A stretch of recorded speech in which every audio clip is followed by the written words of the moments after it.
What's up, guys? It's Josh Lau and Nathan Crawford back here with another video for you guys. It is currently May 28th. This is the Sunday right after week 2 of RTN. So we've been to a few RTNs. We're going to update you on that. And then we're also going to talk to you guys a little bit about the current metagame and, the metagame implications of Oldhim leaving. So those are kind of the topics we're going to be covering today. But before we jump into that, we have some good news. For those of you who know Nathan and I a little bit, know that we commentated the 2021 Hong Kong National Championship. I have lots of ties with Hong Kong. I lived there for 20 years, and that's actually where I first learned the game, right? And I attribute a lot of my my roots to Hong Kong, right? My home LGS in Hong Kong is a store called Mox Saga, and they are the ones that are hosting the 2023 Hong Kong National Championship. And because the Hong Kong National Championship is several weeks after the US National Championship, Nathan and I have been invited to, and we have accepted the invitation to commentate the 2023 Hong Kong National Championships. Just like we did 2 years ago, buddy. That's right. Those were good days, good times. Absolutely. So we had a lot of good memories from that tournament. I think the highlight of that tournament must have been the grand finals there. One of the games that illustrates just the beauty and depth of the game and what the game looks like when it's played at a very, very high level. I think if you haven't watched that game, go watch that game. It's on the official Flesh fabtcg YouTube. You can just search Hong Kong Nationals 2021 Grand Finals. You'll find it there. Okay, so that will be coming up mid-September, basically. So we'll let you guys know more as we approach that date. Anyways, today's topic is our first topic is talking about how our RTN season is going. And let's just start off with week 1 of RTN. So week 1, I did not go to any events, but Nathan, you drove up to Tennessee. And why don't we pull up your deck list here, and you can run through it, and I'll ask you a couple questions there.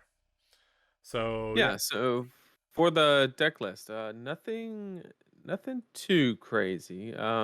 Anybody that's been keeping up with what I've been playing for ever since like Pro Tour era, getting ready for Pro Tour, knows that I've been on like a more blocking Briar kind of ordeal. Much like what Hayden came up with, I was also on the same wavelength as he was. I just don't fancy the premeditates, whereas he does. So basically, the deck is designed to where in the Lexi matchup, which is really why we postured into that defensive stance, was we can board up to, if we have an embodiment, we have 20 cards while boarded for Lexi that have the ability to block 4 damage. So that's exactly 1/3.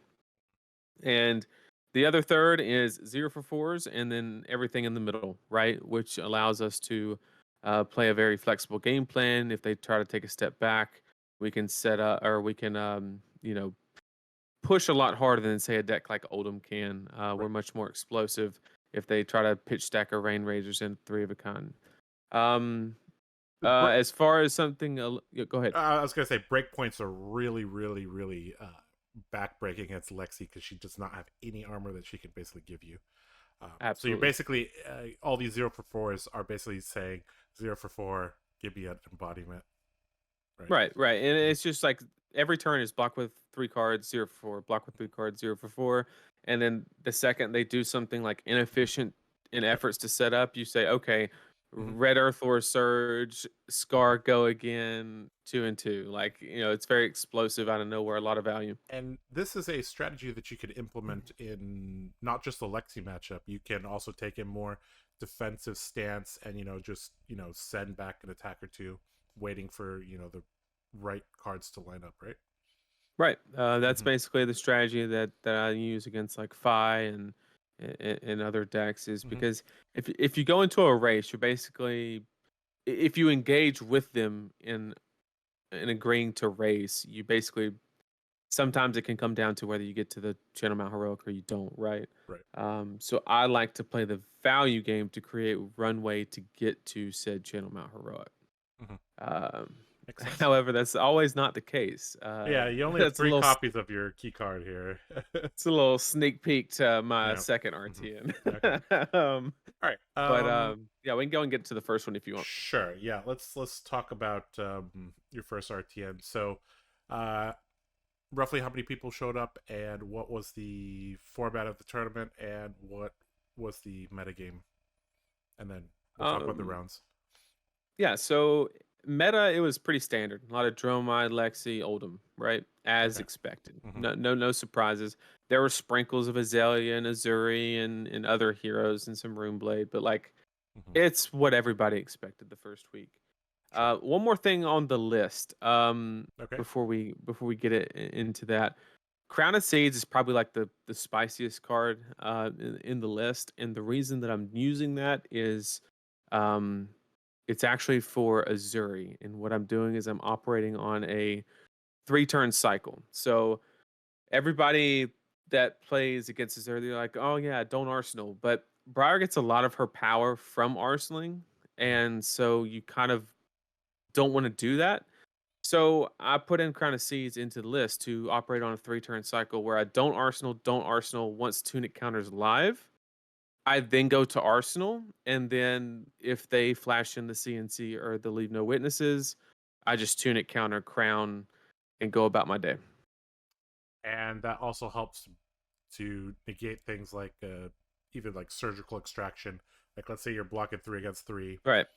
Mm-hmm. If you need to block for 4, you can subtly do that. Um, Yep. very, very nice. Actually, I actually had a question, like, why were you running Sigil of Suffering? That's a card that it's a little bit rare. You see that a little bit more in the Viscerai list Mm-hmm. sometimes, but why did you run Sigil of Suffering over maybe using the sideboard slots for something else, like Sure. Arcane Barrier, for So example, because your right, list right. doesn't have Arcane Uh, Barrier um. or Shock Charmers. So yeah. So I just disrespect Kano currently. Okay. If I run into him, I run into him. Like I'm not Hmm. winning that game. I've accepted that. Hmm. Um, Sigil of Suffering, I need another D-React because the spot that it replaced was unmovable. Right. However, I was running into an issue specifically into the Lexi matchup where they run the heavy Winter Bite package, the 3 blue, 3 yellow, 3 red. Hmm. And adding another set of zero cost D-Reacts, the reason that that's so important in the Lexi matchup when they're running a lot of those ice cards is when they flip it over, they give you a frostbite. Now, my whole deck philosophy revolves around 0 for 4, block, 0 for 4. I can't do that if they give me a frostbite. So with the Tunic counter, if you have a zero cost D react, you take the Tunic counter before it resolves, and then you play the D react later in the chain, Hmm. clearing that frostbite, allowing me to continue on to my game plan. So I basically just reduced the beefiness of the D react, take out unmovable into a zero cost to allow for it. It feels just the same into Azalea, right? Because you're giving up 2 cards to do the unmovable anyway. Hmm. It's just a lot more flexible. And if you ever wanted to board it into the aggro matchups, it's a lot of Yeah. those matchups come It's down to somebody going down to 1, and you can clean mhm. up the game. Yeah. It's also a card that's much more flexible. Hmm. Unless you plan on seeing a lot of Azalea, Bravo, Dory, stuff like that. Right. Sigil Suffering probably is better there. Okay. Yeah. So yeah, tell me about that Tennessee RTA that you went to.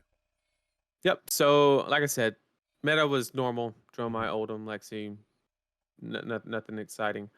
Hmm. There was The one thing that was kind of weird about the event was it was a 30, 37, 38 people, Okay, that's which supposed if to you be know the 6 rounds. thresholds, exactly, it's Mhm. supposed to be 6 rounds, but surprise, they did 5. I believe it was due to time constraints. I'm not sure. I'm not sure what the reasoning was there. All I know is that we only did 5 rounds in Swiss. Okay. Which, if you can imagine, it made cutoffs very aggressive. Mhm. So you like barely any X2s like made it into top 8. I think there was only like one or Right. two. Um, so it's kind of feast or famine kind of Yeah. situation. Um, And that could actually result in 2 5-0s. So you actually couldn't. That's one of the reasons why, like, as soon as it goes to 33 players, you have to add an extra round in order to right, determine seeding 1 to 8 correctly, right? right. And luckily that didn't happen. Mhm. But yeah. So other than that, we'll go into the matchup. So Sure. round one was in Missouri. Mhm. I executed the plan that I explained with the crown of seeds. It worked amazing. Mhm. There were 2 different times that he flashed in a CNC, and um, I was able to crown away and get a free point of prevention. And Do you ever crown against Spider's Bite or uh, Beto class or whatever they're running? I have, yes, Mhm. you have that ability. So typically they're not running Orbido class, right? But there is those instances where you draw a bunch of attacks, right? Mhm. Maybe some give and takes or e strikes or stuff that you actively want to block with, but they're decreasing the value on said block. And I have done that. I've taken tunic counter.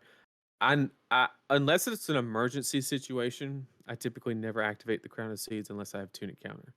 Right. It's Makes sense. basically when I had to arsenal due to Mhm. like I couldn't play out all my cards and they flashed in the CNC, I'll pitch like a red that I don't need and kind of cycle it because you're losing it anyway, right? Right. So you're just preventing one damage is the net right there. Mhm. Um, Okay. and you get a mini filter too because you Mhm. get rid of one card that you don't need, which has a lot of value in decks like Briar. Yep. So Mhm. worked great. We got the win. Good job. Mhm. And then I play against Phi. This was Damien. Mhm. Um, there's actually a very funny story in this matchup. It was actually it was so funny. We were laughing so loud. Everybody in the game store was looking at us while it was happening. So Okay. I draw my hand and I played it. This round's on me. Unfortunately, I didn't have Is an this attack to turn 0 follow. or turn Yeah, 1? turn zero. Turn Yeah, 0. turn Okay. zero. And I played a this round's on me and ended up Rosetta Thorning because I didn't draw an attack. Off like it was a very weird hand, but I needed to play it right because it was turn zero. It's free value. But he took the Rosetta damage and just had a 5 card hand, right? So Uh-oh. it's like yay, I got this card, but at the same time, like dang, he's got 5 cards. Like Mhm. it's kind of like that first time you attack into Riptide turn zero and realize that it's a mistake. Yep. So yeah, Mhm. that I did all that and then, finally drew an attack, which was great. And he Mhm. played his turn out. He went, zero for whatever, all the way down the chain and ended his turn, right? And I looked at him, I was like, hey, Damien, what card did I give you? And he Mhm. goes, oh, the snatch. And I said, you didn't play a snatch. And he just looks at his arsenal. He goes, oh, crap. I was like, thanks, bro. This is why we play in the flesh and blood and not You're online. right. Right. Mhm. So, a lesson to all the viewers: Yeah. always be afraid to answer questions. Never Yeah. be afraid to ask them. Yeah, exactly. Yep. That's pretty funny. But it was a fun game. We got the Mhm. win there. Then I played against the Dromai. um, The first of many. What yeah, style yep. was the round 3 drum I on? Just big dragon Dromai. Nothing fancy. Mhm. Um, and ended up taking that one down. Just managed the game, managed the board state, wait for Channel Mount Rook, and let it do the heavy lifting. Then I played another Dromai. This is Jason's list, which is on like it's not Passing Mirage. That's the one that stops Phantasm. Pierce Reality. He runs like Pierce Reality to like buff his attacks, like his sweeping blows and stuff. Very interesting list, and believe it or not, it works very well. it can be very aggressive out of nowhere and get a lot of value if you just ignore them. So great game there. Ended up getting that one. But always a pleasure to play against Jason. And then I played against Oldham. This was Jensen on Oldham. Business as usual, right? We just do better math as long as we don't brick. There was only one turn that on a 4-card hand I made a rune chant and swung a 0 for 4 with no go again. But I was able to close the game out by playing give and take that he had to block with 2 cards. And And then I play, and then and then you I get something back on top. You yeah, I regrow put your 2 mountains cards on top. So I went Nimblism into give and take, pitching a blue, and then I played Pulse after the give and take, and he blocked 2 cards of the give and take. So I got to put 2 cards on top, and then I pulsed, put another 2, and I ended up putting a blue, an Earthlore Surge, a red, and an attack, and another attack with go again. And I had the embodiment of lightning from the previous turn, so I just was able to close the game out by basically handcrafting my own deck between 2 different card effects. Yeah, when you know So exactly what you're gonna draw before second cycle, that's pretty yeah, good. yeah, And it you're was not not playing bad. Kano. You're not playing Kano. That's a fact. So we got that one. We Okay, finished Swiss at 5-0. We were the only undefeated, so we for the got first top season. seeding. Yep. Top 8 was something along the lines of 2 Lexis, a Rhinar, a Viserai, a Dromai, 2 Oldhams, and me. I think was the top 8, and Lexi ultimately took it down. But so I get into my top 8 game, and I'm playing against Lexi, and I'm like, most people probably think this is a horrible matchup, which it's not amazing, but I'm like, I've put a lot of time into this. I got this, right? And so I'm like, I'm going second because I'm going to start by dealing some damage to you, and you're just going to take it. And I'm going to start with an embodiment, right? That's the whole goal. So he goes turn 0, load Sick'em Shot, Arsenal Pass. And I look at my hand, and it's Earth Blue, Channel Mount Heroic, Pulse of Candlehold. That's not what you want. So I played Channel Mount Heroic and swung Rosetta Thorn because that's all you literally can do. And I arsenaled a random card that I had full intentions of just crowning away anyway. Not Crown of Seeds, Crown of Providence. And he proceeded to pre-med, Sick'em Shot, 3 of a kind, Infecting Shot, Remorseless. The key And being the last attack, because right. that remorseless And does hurt quite a bit. yeah, and so I started the game at 18 because I had no embodiment. I couldn't defend because I didn't have an attack in the first hand. I was able to just like get back on the value plan, make good trades, got him down to 1, which is more than I thought I was going to be able to do. And then he ended up closing it with a lightning press.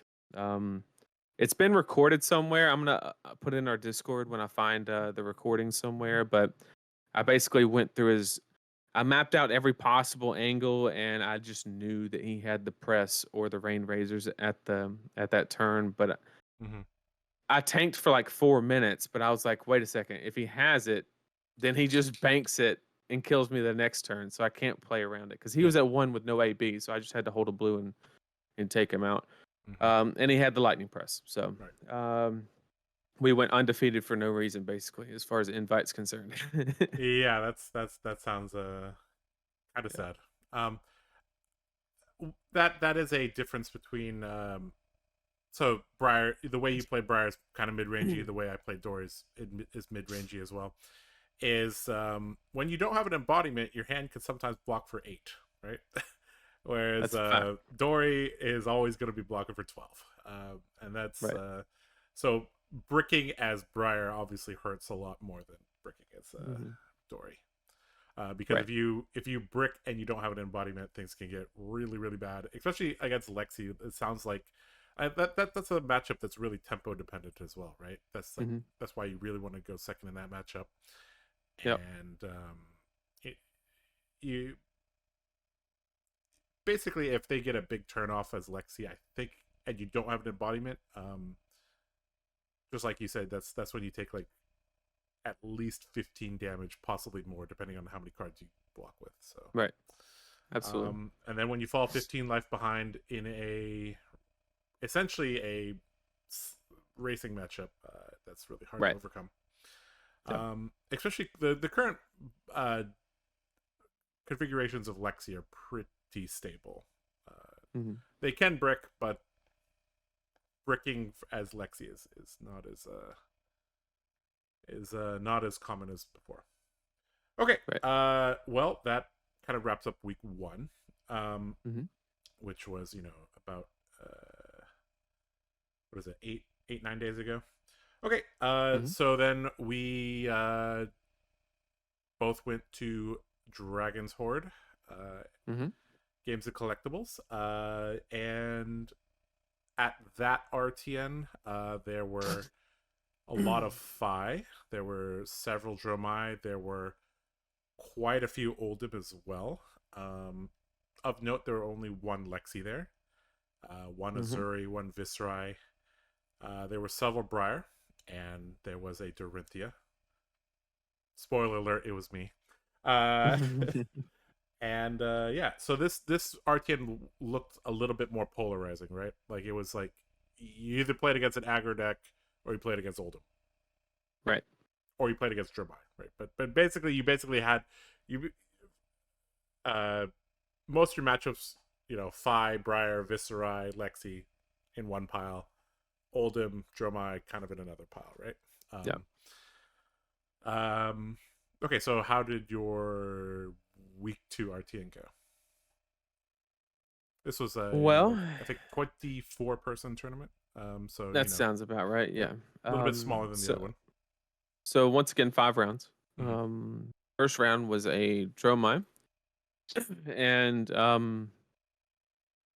it was one of those rare occasions where Briar just tells you you're going to win this game no matter what your opponent does. I remember you were like the first one to finish the game, and I was like, that means he won. Yeah, It was a 48 damage channel mount force combination, right? So that's part of playing Briar, right? Is you do have those specific combination of cards that can just if sequenced correctly. There were a couple smart decisions, like I hit off of one, drew the Sonata, and I could have just ripped it, but I played the other attack first just in case I drew the blue, which I did. So then I pitched the blue to pay into Sonata, which allowed me to hit 2 cards and then kept going, and so forth. So I made the best decisions I could, but like even if I didn't, I probably still just get there, right? So I'm feeling great. Like I'm off to a hot start. I finished the game in probably 6 minutes. Yeah. I remember you were walking around so early. I was like, "Did you have a bye?" Yeah, it was. I was like, "What is going on?" Yeah. Yeah. Okay. Yeah. And I actually don't like when that happens, because my opponent was like, I don't know if I could have done anything better. I was like, bro, no, like there's nothing we could do, right? Like some portion of games you're just gonna, there's certain, like I think I said these exact words, there's a configuration of your deck that does not lose, like an order of your deck that literally cannot lose the game, right? And it just happened to be one of those. So and so we won that Dromai game. Then we played a Viscerai. Okay. And he did his it was Seb, and he did his cash in and happened to have a Mordred Tide to go with it, and he went like Swarming, Rune Flash, Rosetta Thorn, like some shenanigans. He had the goods, if you will. Good Viscerai. Got him down to 1. Yeah. Got him down to 1, but he ended up closing that one out with Revel. Usually how that one ends.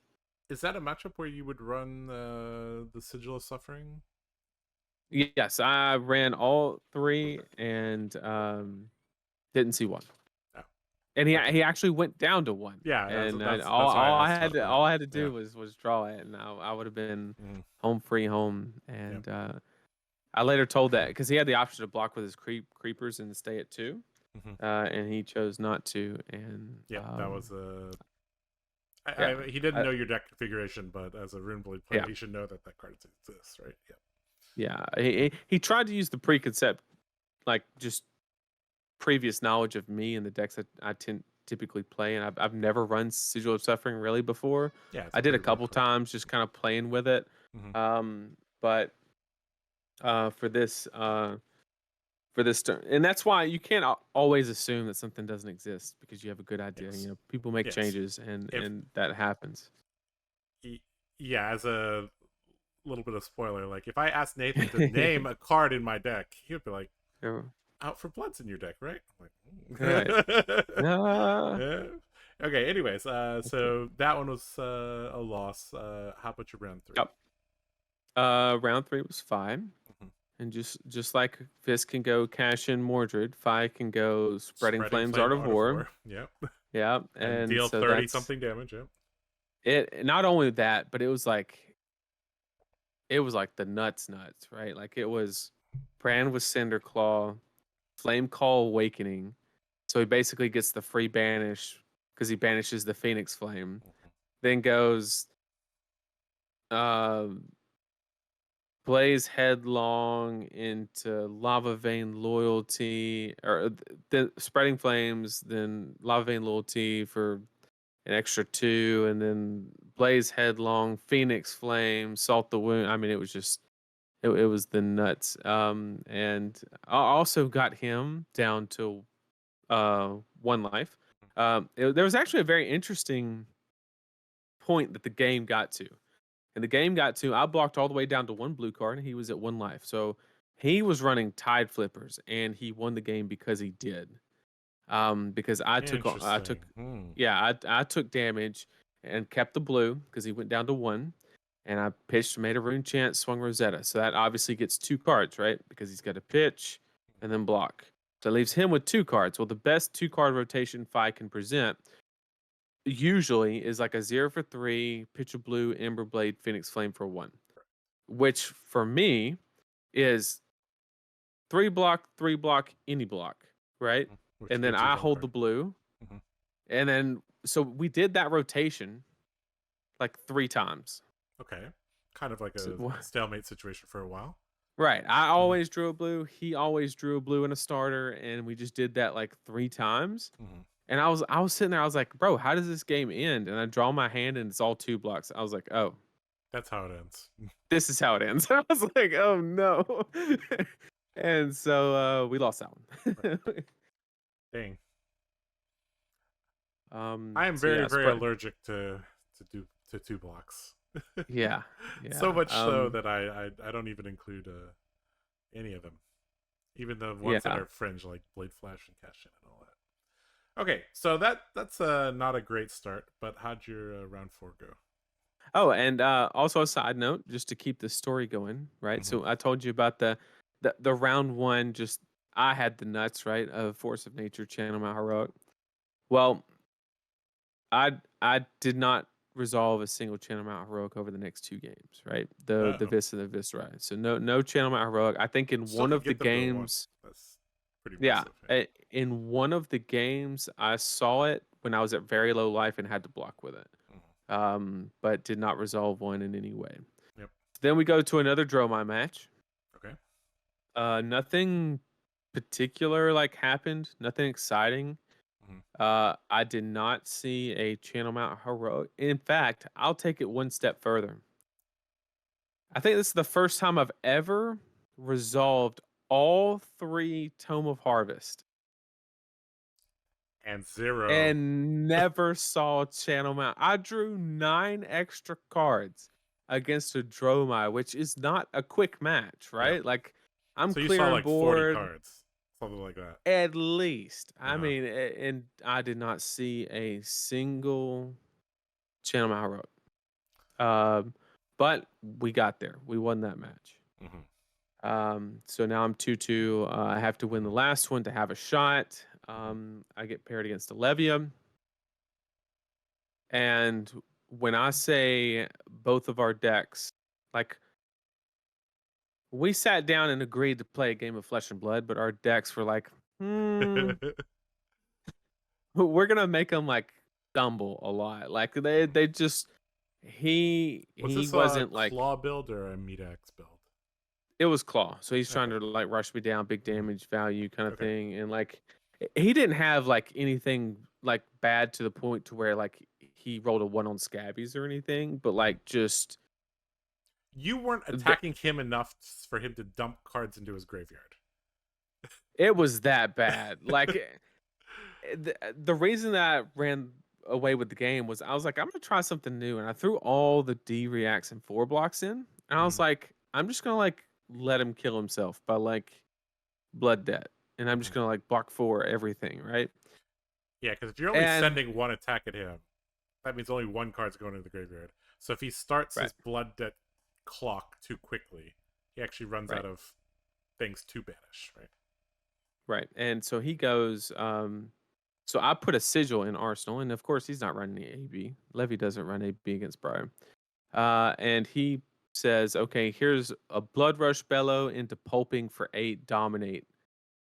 Go again if you don't block with 2 cards. And I said, well, Wow. sir, I got something for you. So I No blocked with a action blue points for 4 you, sir. block and the sigil Mhm. and just ended his turn. It just, Yep. um, Yep. didn't take any damage. And then from there, I mean, that was like a 20 life swing easy. And so the D react just like shut the sigil just won me the game basically. Yep. Um, Yeah, D reacts in Arsenal against Reinhardt and Levia are really, really important. Not only do they shut down things like barraging beatdown, but they just turn off things like pulping as well. So yep.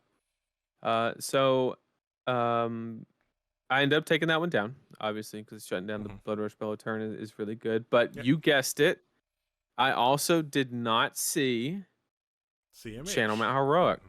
So You sure they were in your over deck, Fox? over 5 rounds of play, I resolved one and blocked with one other one.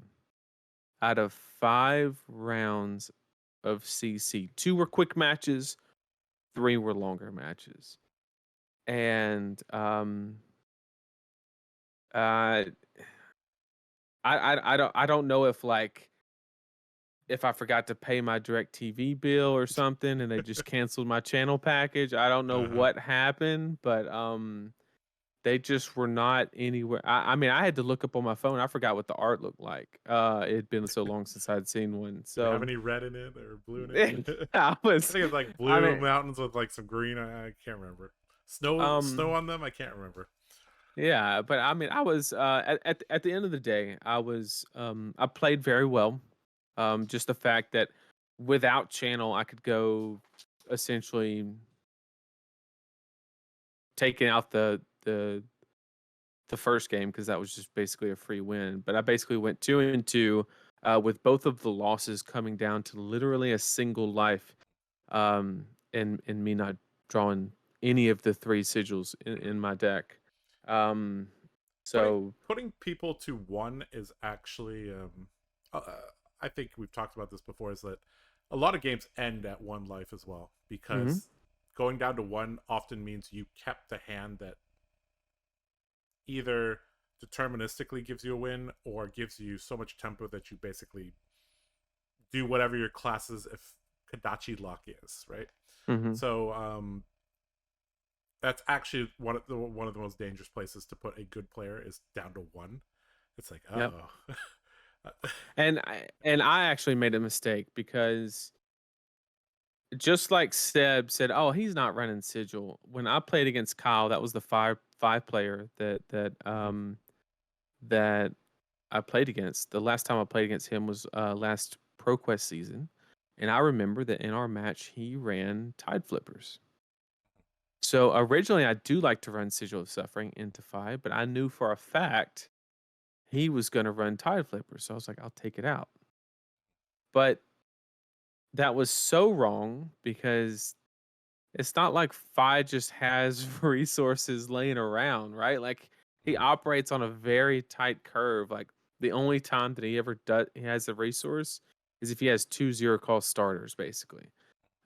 Is the only time he has an extra resource. And even then it's been on like Flame Call Awakening or, just mounting whatever the case may be. So uh I I let that get in the way because if I would have drawn that, then I would just would have closed the game out because I would have waited for the Phoenix Flame where he didn't have any float and didn't just ping him down there. Um, slight. I kind of psyched myself out of it because I was like, oh, he's gonna have the AB, but you know, Mhm. AB you have to have the resources to pay into it. It's not just free. So Yep. You have to be running it and have the resources and have the willingness to put it in. yep. Okay. So I landed 3-2 and landed 10th place, Okay. bubbling out. All right. Okay. Well, sounds like your second RTN did not go as well as your first one. Although okay, so basically you're still looking for your Nats invite, Yep, I got basically. 2 this Okay, next weekend, so we'll be all right. sure. Yep, and I will probably be at those to, assist you in that. Okay, let's talk about my Dorinthia list. So you can open that, and so this list, uh, I like to. A lot of people may think like, oh, okay, Josh has been tuning and perfecting lists, and he probably worked on this beautiful list for like 3 weeks and played 300 games with it, and it's just tuned to perfection. Not 36 hours. Like, No, no, no, no, no, no. This list was made at 9:30 p.m. on Friday night. The RTN, we had to get up at like 7 a.m. to go to this, right? So like, mm-hmm. so my deck was actually in my Pro Tour configuration, right? So my actual sleeve deck was in the Pro Tour configuration, right? And I gotta be honest, after Pro Tour 3, I had like a crisis of faith with my hero. I was like, do I just suck at Dorinthia? Like, why did I go 1-3 at the Pro Tour? And like, I felt really lost, right? And I started Mm-hmm. to think like, I I I started to do some pattern recognition. Like, what patterns lead to a favorable game state for Dory? What patterns lead to an unfavorable game state? And the key to all of that was, how blown out do you get by D reacts?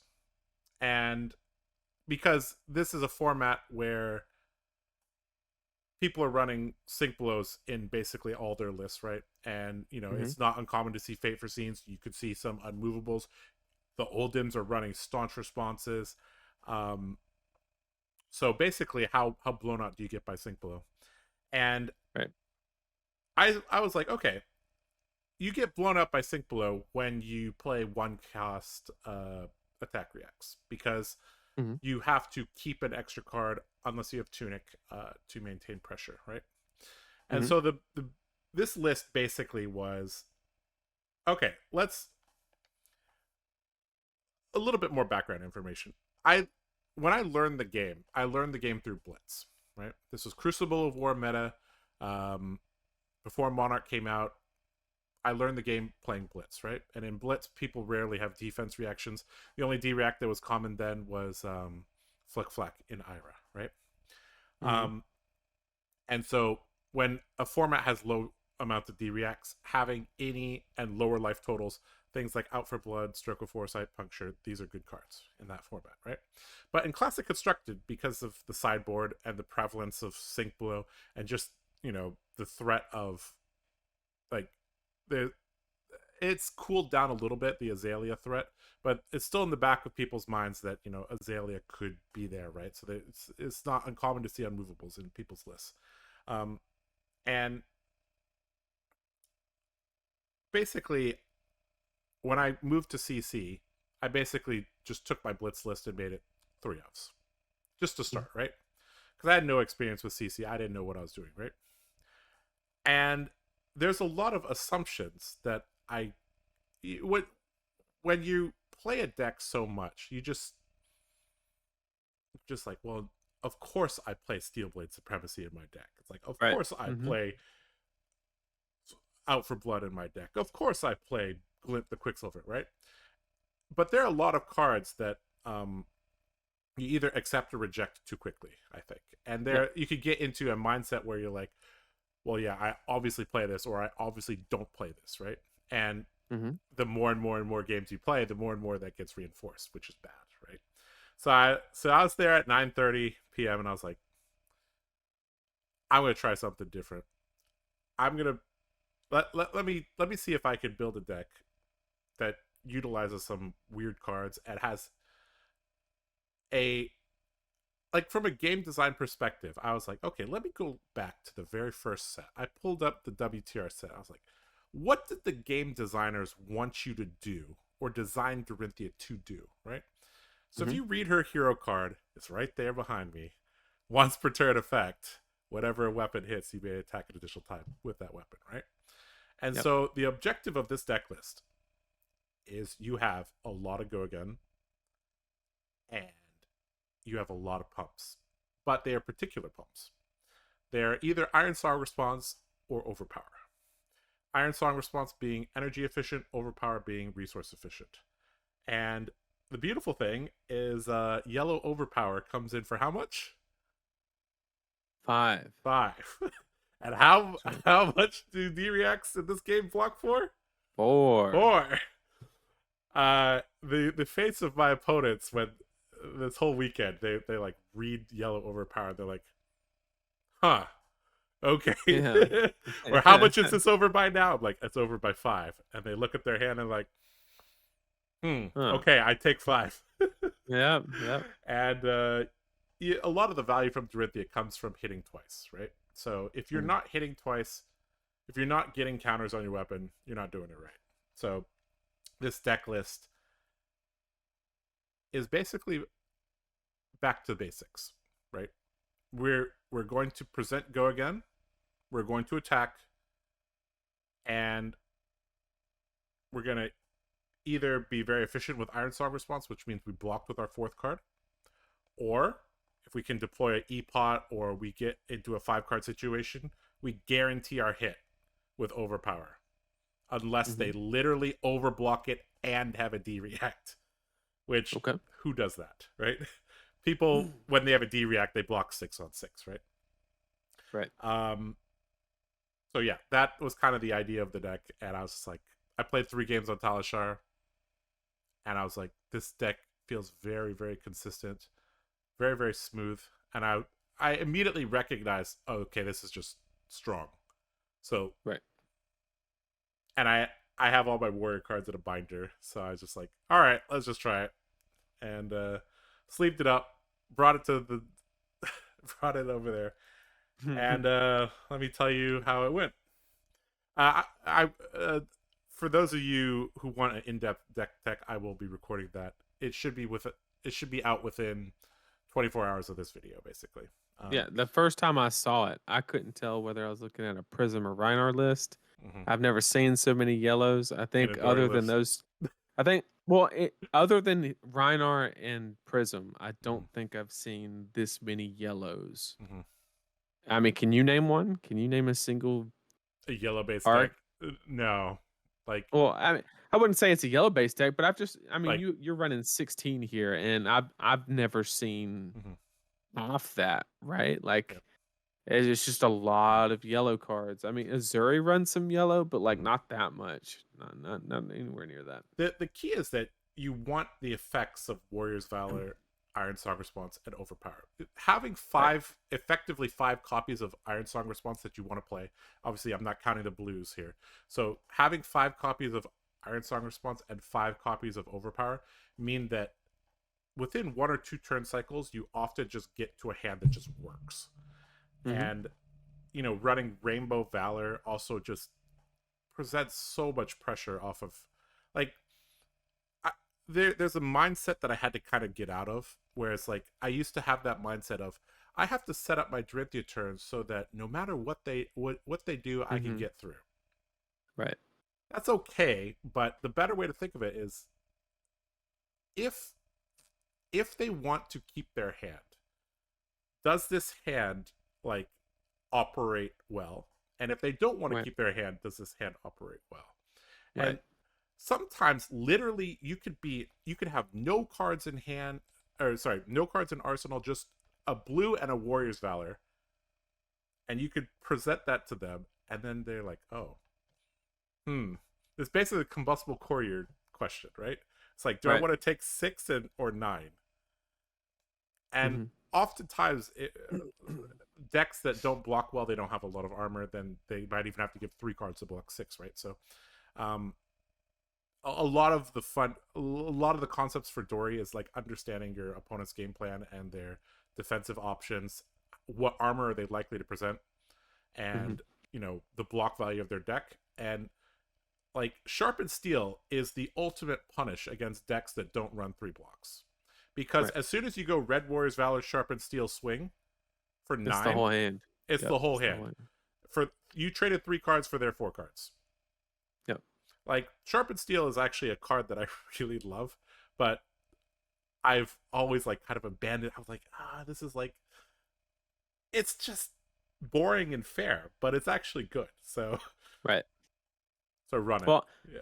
I will say that when I saw this list in the way you were utilizing it, I don't know if this was intentional, but I thought that it was a great example of taking advantage of the image of the current boogeyman of the format, which would probably be Lexi, right?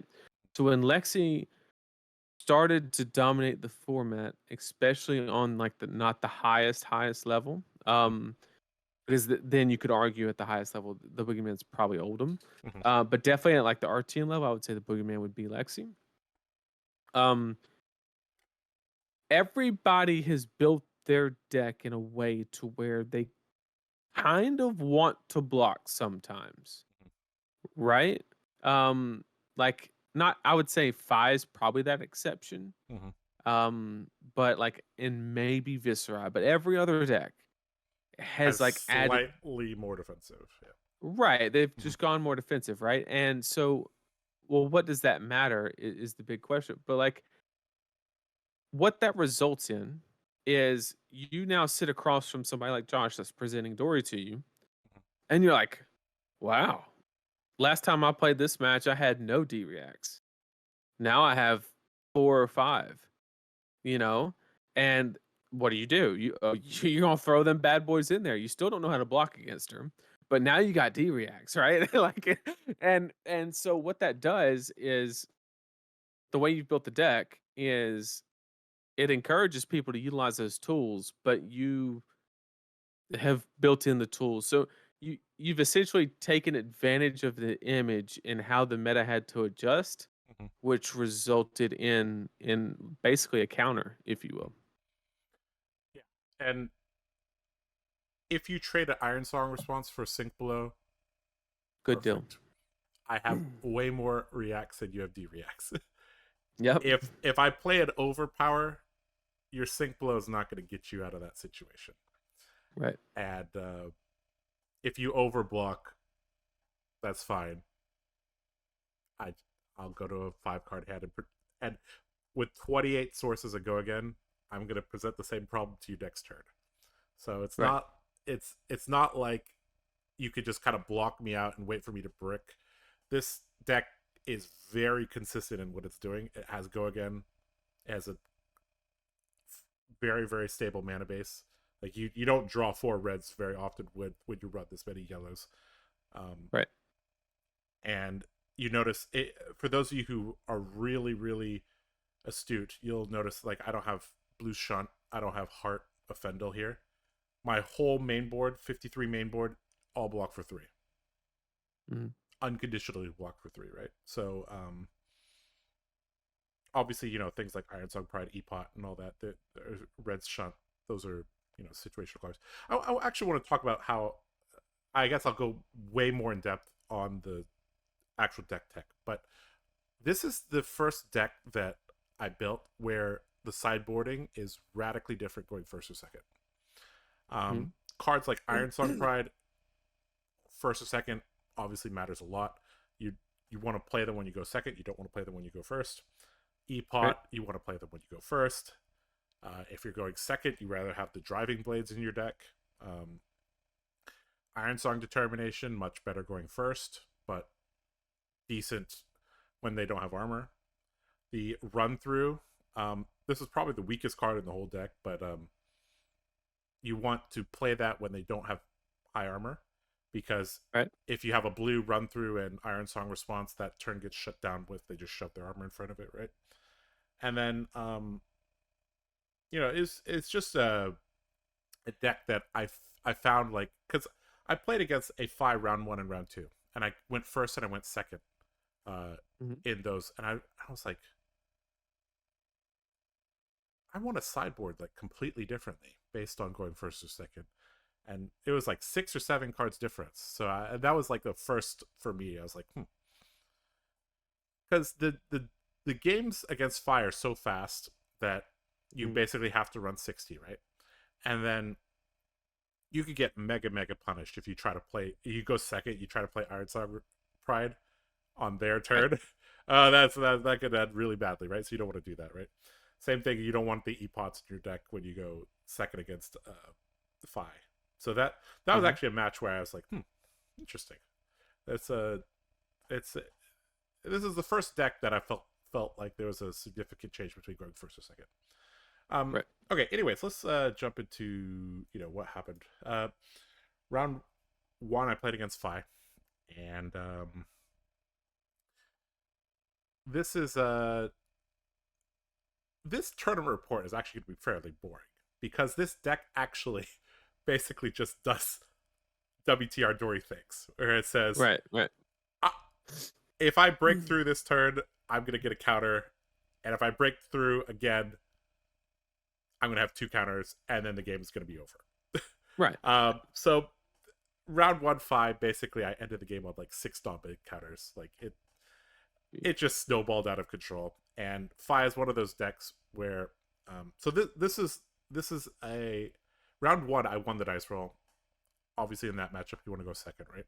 So going second against Fi, you start with a ton of tempo there, and as soon as you get their armor,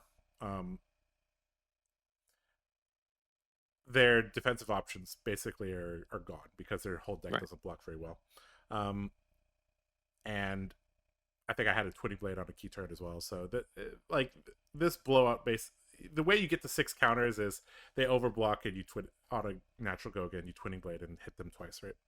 Um, Right. so that was that. Round 2, I play against Fi, a local army player, and so I lose the dice roll. I have to go first. Um, I don't think my turn 0 was good, and I actually was down like 12-1 at one point. Like I think I had to go down to 1 for some reason because he had a big turn. I had to give him some cards, but managed to keep a blue, a supremacy, and a pump. And I think I still had maybe an epot somewhere. I can't remember, but I was able to claw that game back very slowly over several turns. Um, and that whole thing, like going to 1, is it's really dangerous putting people to 1 because um, the this is why you if you can burn some equipment to get an extra card when they're really low, you do Mhm. that, right? Like Yep. if you put them low, you're going to snap into another attack just to take more cards because that sets up a loop Absolutely. where you could push damage there. But Fi's damage is actually fairly telegraphed, especially when they go with their links mask, so you can actually like plan your turn. So I actually planned it so I would drop to 1, and then I barely had the cards to strike back. Um, that was a game that felt quite difficult though because he's played against me a lot, and the Mhm. key to playing Dorinthia against Dorinthia is knowing what she can do. So Mhm. training him basically 20 weeks now, he knows how to block against Dorinthia pretty well. Mhm. Uh, but we barely got that one. Okay, round 3, we play against Oldham, a very solid Oldham player, and this is a very defensive Oldham deck. and a very, very defensively minded Oldhim player. And so Sync, Fate, Staunch, Red, Staunch, Blue, Oasis, Sigil, right? So I'm counting Sigil because I'm counting Ironsong Determination as a card that pushes damage, and Sigil kind of indirectly counters that, right? So his deck basically had, 15 defensive options, and he played very, very slow, methodical with his hammer.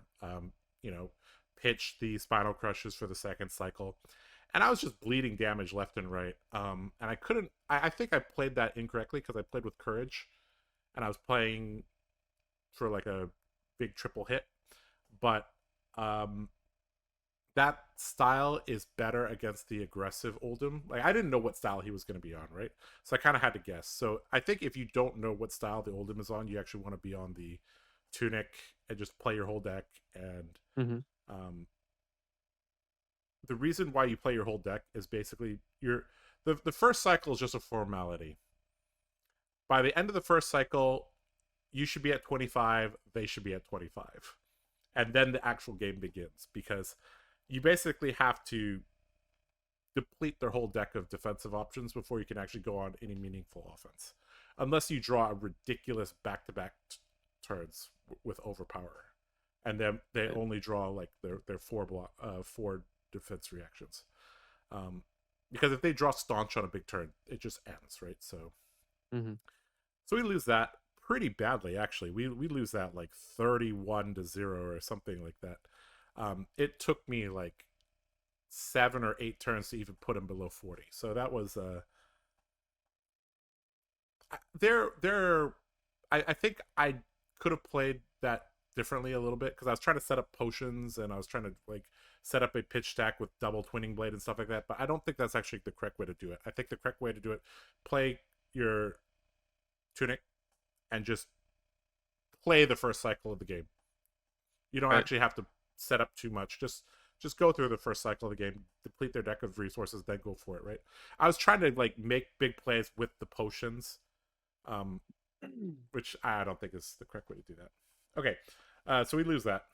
Round 4, we play against Viserai. We play against the Royal Viserai, but you're playing against Dory, so you have to bring in Crown of Providence, so that kind of reduces the Mm-hmm. burst damage of Viserai. And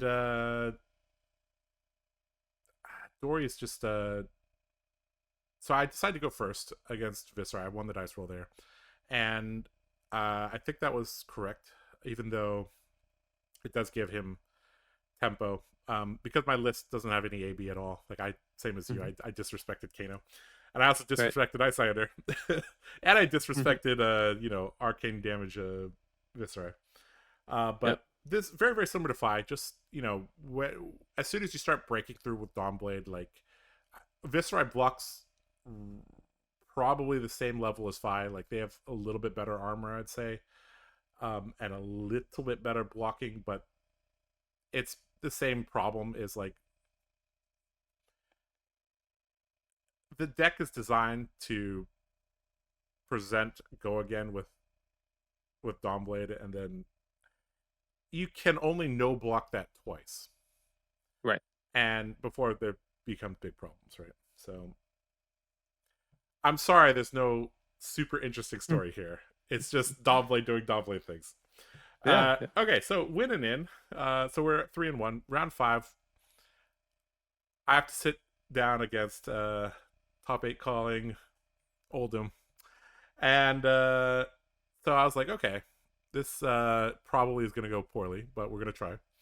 But this Oldhim is built a little bit differently. This Oldhim is built with choke slams, Mm-hmm. the more anti-aggro package, and this Oldhim just has 7 or 8 defensive options, probably like maybe even 6. I can't remember, but Right. um, the difference between 6, 9, and 12 defensive options on Oldhim is massive, Huge. right? Huge. Yeah. Like if they run 6, you're actually slightly favored as Dory. If it's 9, it's like a grind. As soon as they start entering 12 to 15, you gotta get lucky to, and you just Right. have to be better than them, frankly, to win. And Oldham and Bravo ultimately can be built in a way where you can't win, right? If they want to win against you, they can build their decks so that they don't Hmm. lose against you. Um, this game actually I was pretty far behind in life, and I want to point out something. Sometimes it's a blessing to lose the dice roll because you get information on your opponent's deck configuration because of how they choose first or second. Round 3, I lost the dice roll. Oldham picked to go first. That means fatigue. Yep. That means fatigue. Okay. Round 5, my opponent won the dice roll, and he chose to go second, Second. Yep. which means tempo and more aggressive Oldham, right? And so sometimes losing the dice roll is a blessing because for decks that you don't know their configuration, this tells you Right. a lot. And so I was like, okay, so he's going to be a bit more tempo-y. Doesn't matter. I still play 73 cards. I jam my whole deck because that's just how I find the best way to play against Oldham is you Hmm. just first cycle formality, right? And so we do our first cycle formality. I'm down on life there. But it actually plays out how most of my games against Oldham play out when they run 6 to 7 defensive options. First Hmm. cycle, they're winning by about 10 to 12 life. And then we get to second cycle. I check their graveyard. I'm like, okay, you have like no defensive options left in your deck, or just maybe a blue staunch or something.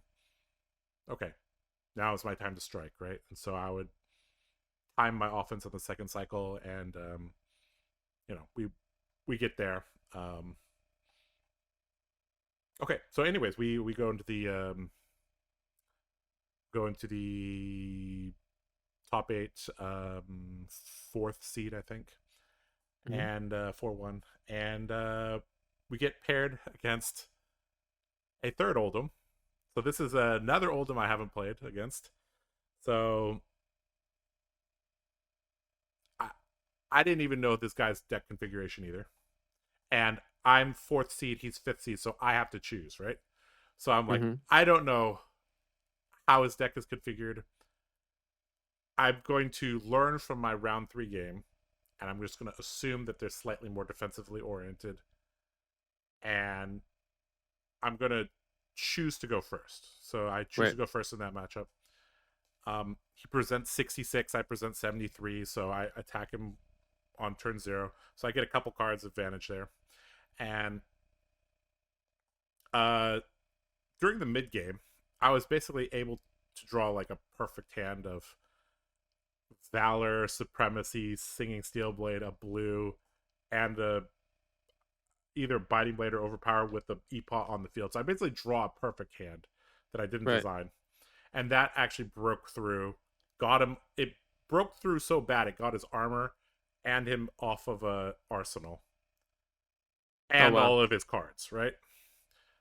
Because you obviously want to block a Supremacy Valor turn, right? So he really tried to stop it, but overpower is Hmm. overpower, right? So Right. uh taking Steel Blade into overpower when you can pay for everything is like really good, right? So we broke through Right. there, got a second counter, got a third counter, and I just kept him off an arsenal. So it was never efficient to like stick the Rampart out there unless he had staunch. But Hmm. then he already used 2 red staunches, and I saw him pitch 2 blue staunches. So I was like, okay, this is like my timing window where I can like kind of get him in terms of efficiency. And so I was able to snowball the counters there, and get over the line, even though he was just as defensively oriented as the round 3 Oldham. He had like Right. Sink Fate, Oasis, Sigil, Staunch, everything Oasis, everything that you'd want. So um yeah, so I think I learned, like, I think if I did not play against the round 3 Oldham and I did not lose, I wouldn't have had the knowledge in the quarterfinals to win that, I think. Right. So again, losing can be a blessing, right? Okay, so semifinals, we play against the 1 seed, which is another locals. We play against Lexi, and this is a Lexi that is slightly more ice focused than most Lexis, but still gonna shoot 3 arrows if they can. They're still doing the Rain Razors 3 of a kind type of thing. And this matchup I know pretty well. It's all about being very, very aggressive, using your armor at the correct time, and blowing your courage and bolters. Because if you blow your courage and bolters early, and the game lasts 3-4 more turns after that, and you got a counter from that, that means your bolters translated into like 8 damage, right? Right. So I was very aggressive. Turn 0, he's 1 seed, chooses for me to go first, which I think is correct. Right. I present my deck to him. I rip the very first card is Iron Song Determination. I'm like, uh-oh. And then I draw, go again, draw blue, and I'm like, all right, we're off to the races, right? And so the way that Lexi's configured right now, they don't have any armor unless they want to give you Tunic turn 0. Right. So we just push very, very aggressively. I do make a very massive misplay at the very end of the game. It didn't cost me the game, but fighting this many Oldims in a row, my brain was mush at the end. So I have full tempo. I draw a hand. He's at 2. I'm at like 7. I draw Iron Song Determination, a blue, route, and red overpower. Doesn't matter what it was, right? And for some reason, like, the way I ended the last game was with Determination, route his Staunch. And so I was like, oh, sweet, I get to do that again, right? And for some reason, I don't play the Iron Song Determination. I don't know what I was thinking. I just attacked with Dawnblade, and he blocked for 9, and I was like, no. Yeah. No, I know what you think. You were trying to pitch the Iron Song Determination to pay for the overpower to get over. Yeah. Because you thought he was only going to block like 6 yeah. or whatever. Yeah. But the definitely guaranteed take the win Dominate. there. Yeah. You take the Dominate. So for those of you who don't know, like, if you route a card, they can't reblock with a D-react from hand, right? Because you've already defended from hand. Fortunately, it didn't matter, but that was very embarrassing because Nathan was sitting right next to me, and he's like, I was like, Josh, you okay? Yeah, I was like, I'm like, I am not okay, but anyways, that didn't matter. Grand finals, we just play against a teammate, so we just split it. We give him the LL points so we can keep Dory around for a little longer, I guess. There you go. In the end, I felt like this deck was really, really smooth. The consistency of the deck is really, really high. The threat level of the deck is really, really high. And it just does what Dory was designed to do. Right. Which is go again, swing. Get over it. Or around and it. Get over it, get around it. Or they don't block, and then you just save the thing for later. And you have your big turns with your supremacies. It really, really felt like Crew, which was that was the most fun I had piloting Dory in a while, actually, because it was just you look at your hand, you analyze, you think about what they want to do. Game state. It's just raw flesh and blood at its core. Strategic decision making, mid range, very interactive back and forth, right? Just the way I like flesh and blood, basically. So yeah, if you are interested in learning more about that deck, we will have that video out very shortly. I'm going to run through the whole deck list and talk about sideboarding and matchups and stuff like that.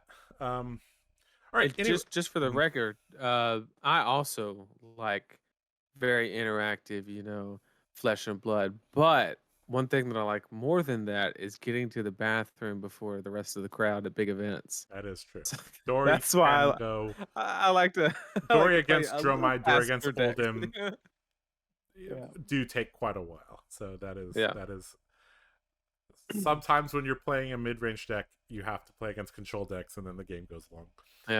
Absolutely. All right. So that that summarizes our weekend. So Mhm. I do secure an invite to Vegas.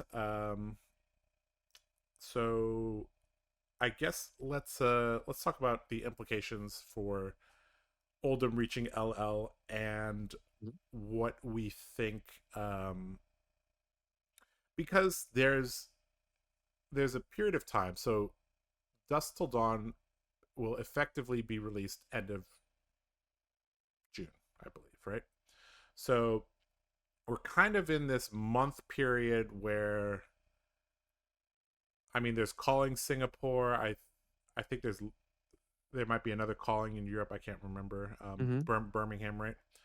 Um, I'm not sure if actually Birmingham's probably using the new set, but we're kind of in this kind of like lull of like there exists a meta, but it's probably going to change. But I think it's still worth Right. to analyze it now because um, obviously the supplemental set will change a lot of things, but um, if a hero is strong, they're likely to remain strong even if other heroes get something as well, right? Unless that Right. hero is really good against them. Um, okay, so heroes that gain stock from Oldham leaving. First one that comes to mind is the ninjas. Mhm. Um, I think both like Fi traditionally was pretty good against Oldham, but Yeah. Katsu on the other hand was a deck that really struggled. And I think Katsu actually, Katsu got just as many tools as Azalea and Lexi in the last set, um, but never actually had its time in the sun because Oldham is just counters the Kadachi plan, just counters the Mhm. whole like I want to push over by one and tutor. Um, Earth React, Crown of Seas, a lot of these, Rampart, these things just shut down the Ninja plan or the Katsu Mhm. plan.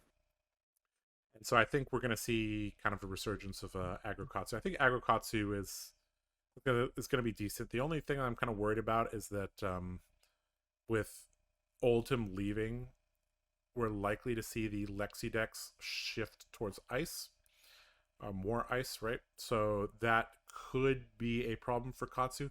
Although Katsu can run more blues, I don't think it really hurts his deck as badly as other decks. Um, because Katsu can be played more mid rangey than Fi if he wants to. Right. Um, any other heroes that you think off the top of your head gain a lot of stock? Um. Well, as a whole, this might be quite the hot take, Mm-hmm. but I think that when Oldham leaves the format, I think overall the format will slow down a lot. Now I know everybody watched this video is like, this dude is out to lunch, but let me explain. All right. Okay, Are you so okay, Nathan? no, I'm good. I'm good. You're not gonna forget to play your Ironside determination, right? Yeah, yeah. Okay. So Lexi now has the freedom to board a heavy ice package, right? So, and like not, I'm not saying that she's going back to Death Dealer ice. No, I'm not saying that. I'm saying that you know there's probably in the current like, let's even use the example of like the one that's got like non-winners bites, right? There is probably anywhere between 3 to 7 cards in that sideboard that exist Codex of Inertia, for example. Gone. That card will never be played again, right? The whole point of it is to stop Crown of Seeds, right? So that's 2 more sideboard slots. Some decks ran 3, right? So you got 3 more sideboard slots there. You probably had to run a couple more, you know, an extra blue, keep your ratios right, a couple more red arrows. Don't need those now. So what can you replace with them? You replace them with, you know, tech for the mirror, other aggro matches, right? More poppers for whatever. Yeah, The battering point bolt. is, Mm-hmm. the point is, Lexi got so many sideboard slots freed up. that she can lean into shutting the aggro decks down. So I don't think there's a single aggro deck in this game that will be able to compete on the same axis of Lexi with a higher ice package.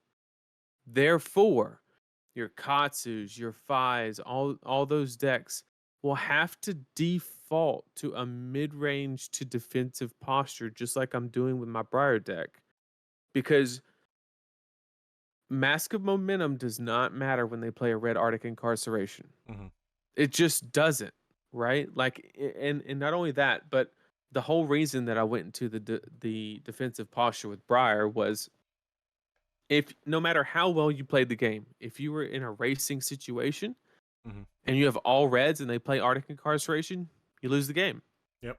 because they get 12 value from one card.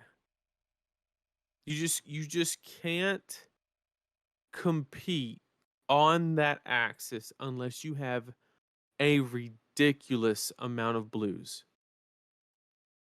But decks that block very well. So I think Turtle Katsu's back. I think, like, I'm talking like no, I'm not talking about like aggro with a extra flick flack. No, We're I'm talking talking 2021 RTN season I- Turtle Katsu. I'm talking Kadachi pounding gale, right? Mhm. We're taking it back. Sigils, the works, right? Because one, there's no deck in the format that can now punish that, right? Like, let's what's the most defensive deck in the format right now? Bravo. He has the biggest fridge and blocks the best.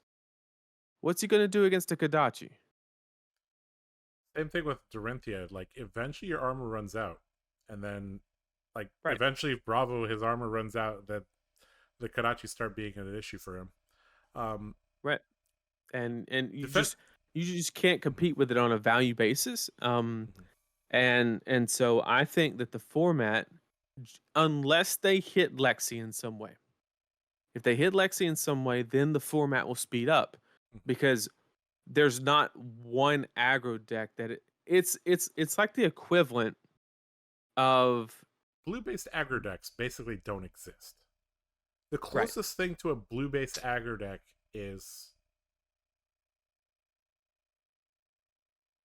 probably, and Reiner's not even blue-based, but No. I mean Dorinthia can be pretty aggressive, and she has a lot of blues. Right. Um, the the But the deck that runs the most blues is probably Briar right. out of Right. all the aggro And decks. yeah, and she just can't compete with that, right? That's historically been probably her worst matchup is Right. like an ice Lexi. Mm-hmm. So Interesting point. yeah, if they hit if they hit her some way, I don't know. That's LSS's job. I'll leave that to them. Mm-hmm. But if they hit her, then because she will be way more oppressive than Five with stubby hammers will ever be, because she has the good damage output and On hits. disruption. Yep. Imagine if I had on hit discard, on hit pay a resource. Like, you just can't operate on that axis. Any deck that's fast enough to beat that doesn't block enough to beat that.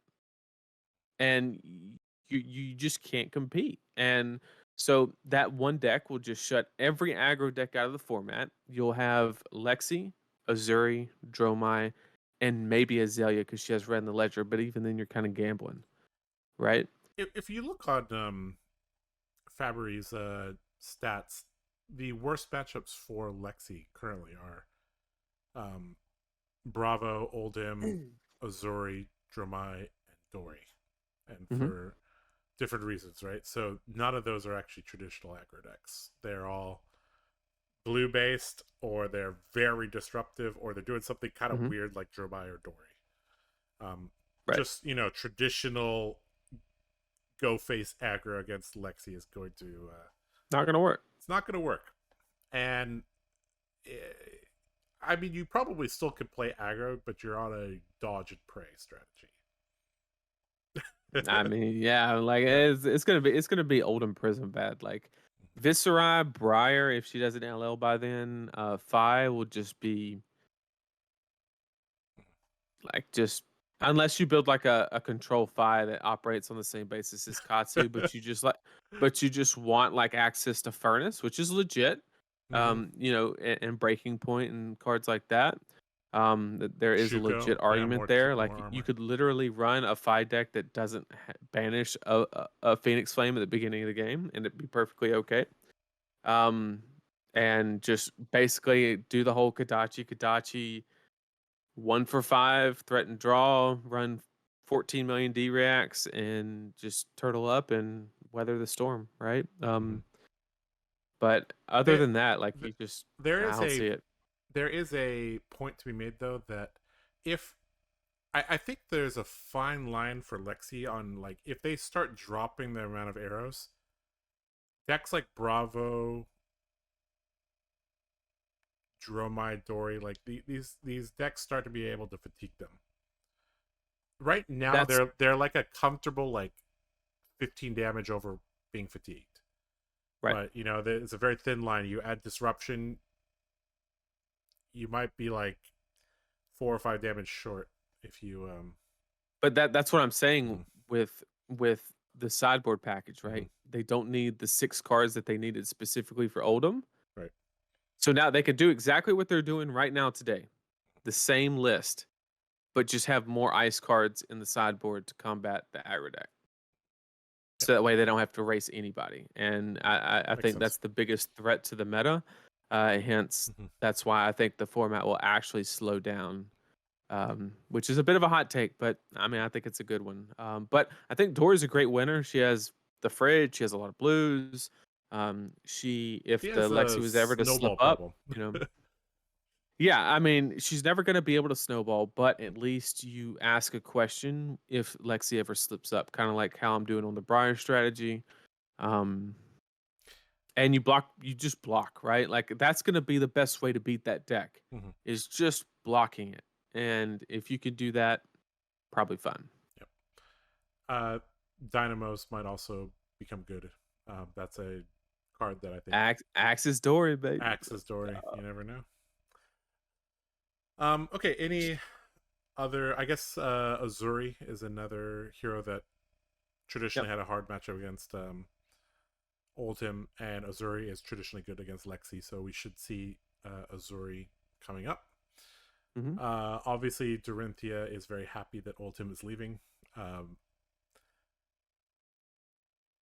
one of the toughest matchups in terms of like raw win percentage. It's one of the lowest, but it's also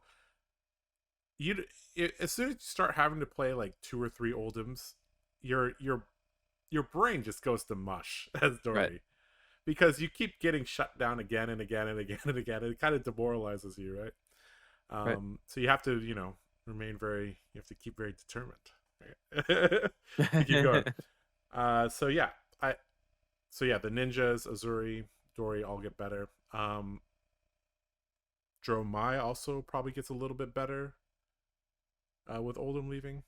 Uh, Right. I, that's one of those 60-60 matchups that, but I think Oldham was slightly favored into Dromai, so that should be good for her too. Um, I guess we're kind of just in a wait and see type of kind of holding pattern for the next set. It looks Hmm. like the next set will have light and shadow, but it also looks like they're going to give all the heroes at least a card.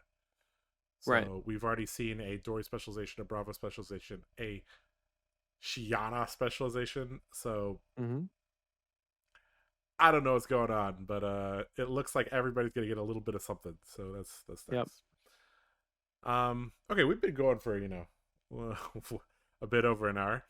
So this is one of Yeah. our longer videos. Is there any other things that you want to talk about? If not, we can wrap this up. That's it. Let's wrap it up.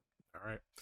Okay. Well, we just want to say thank you to our sponsors, Dragon Shield, Fabric.gg, Card Culture, and if you guys are interested in the Dory deck, that will be out within probably 24 hours. We also have a Discord. It's a cool place to hang out. and chit chat about the game. And it's a pretty active Discord as well. So links to that will be in the description. If you see Nathan or I at a RTN, say hi to us. We're friendly people. Absolutely. Challenge us if you dare for our poker chips. Yep. And yeah. Okay, so this has been Josh and Nathan with the Card Guys. Hope you have a good RTN season. See ya. Take care. Take care, everybody.